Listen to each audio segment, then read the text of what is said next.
Man, Freddie T, bro, we always start stuff, you know? Even when we won't be trying to start stuff, here we are, sitting with Captain America.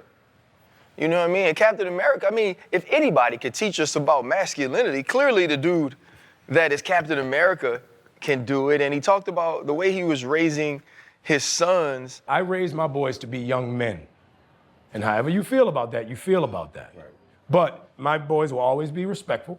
They will always say, yes, sir, yes, ma'am. No, sir, no, ma'am. They will always say thank you. They will always open the door for a lady. They will always make sure that their mother is taken care and provided for. They will always be men.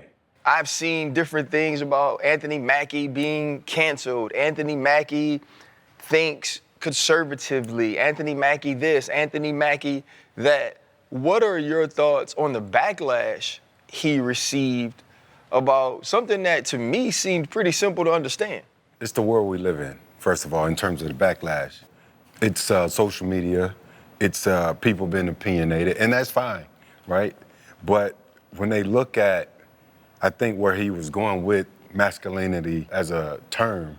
In the past 20 years, we've been living through the death of the American male. They have literally killed masculinity in our homes and our community. It was more about action-based masculinity, more so than an image. You know, people want to take that and run with it.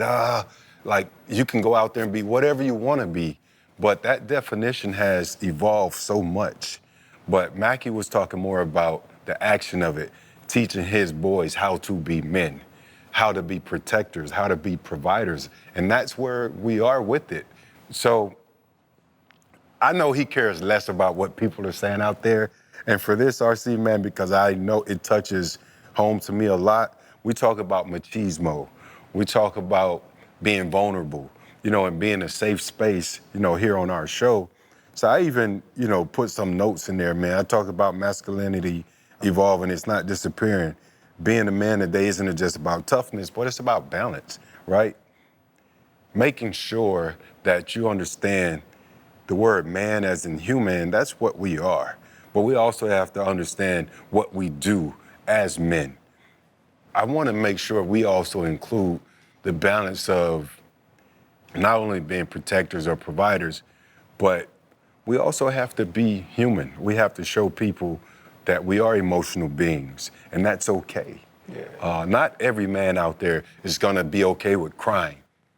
Hey, if something touches me emotionally, I have to cry here on this camera to let these people feel that I am human and that I have a heart and this is what I feel. I'm passionate about certain things. That's okay, I'm still a man, right? I do have soft bones in my body.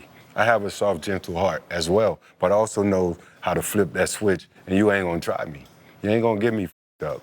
But I don't have any problems with Mackie's comments. Again, I believe that they were more about action-based, about how he wants to raise his boys, which I think is lovely and beautiful and needed in this world, especially for young black men, young black boys. Because every corner you turn, you're either being tried by another young black boy or another individual, or something where society paints you as this creature or monster simply because of the color of your skin. And they need to be prepared for that, right? Inside the house as well as outside the house. So I know Mackie doesn't give a damn. Yeah. Right? And that's the reason he said it. That's what he feels. As a parent, that's his stance. And I'm with him 100%. What Anthony Mackie said could be kind of twofold, right? Because masculinity is actually an energy, right? Because you can have a masculine energy, you can have a feminine energy, and all people are made up of all of those things, right? It's just that some people have, or most people have more of one. Mm-hmm. And those things come out in the way that they live. But then he talked about being a man, right? And in America, in being a man, I think it goes back to even biblical times. In Genesis 2:15, it says, God made man and placed him in the garden to work it and to take care of it. Mm-hmm. That is what we should be teaching young men to be. He talked about being the protector of the home. Every time I left for a job, I tell my 15-year-old, you're the man of the house. Mm-hmm.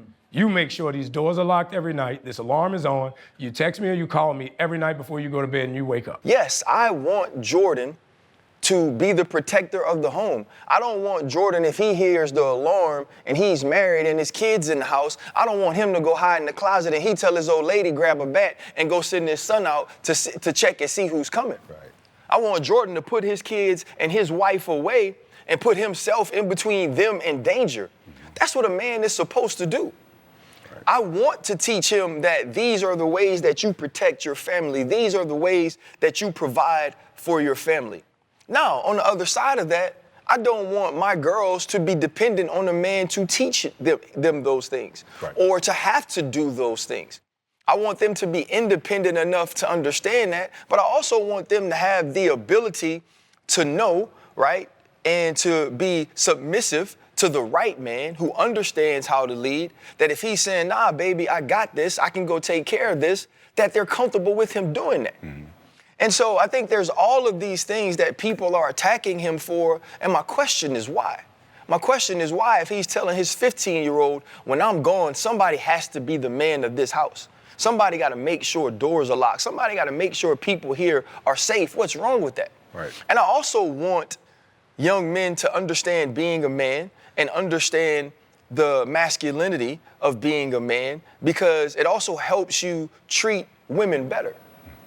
If you are man enough to be secure in yourself, then you're man enough to respect a woman enough to not put your damn hands on her.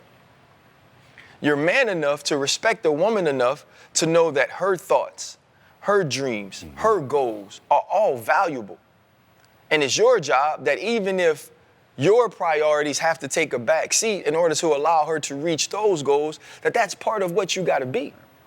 And it also gives you enough emotional intelligence to understand that you and any woman, or you and that woman in your household, or you and your spouse, your girlfriend, you are never in competition. Right. And so to me, I loved what Anthony Mackie said about teaching his young men to be yes ma'am, no ma'am, to hold doors, to cater to other people, to think about helping other people first, because I feel like that's what you're supposed to do. And so to me, I feel like people are doing too much in trying to cancel a man for saying, I'm gonna be a father and I'm gonna raise my young man or my young men to be fathers. I always said my job as a father was to teach my son and give him the tools to be able to take care of himself and the family. Right. And it was also to give my daughter those tools, but also teach her how it feels to be loved. And so to me, I'm with you, Freddie T. I got no problem with what Ant said.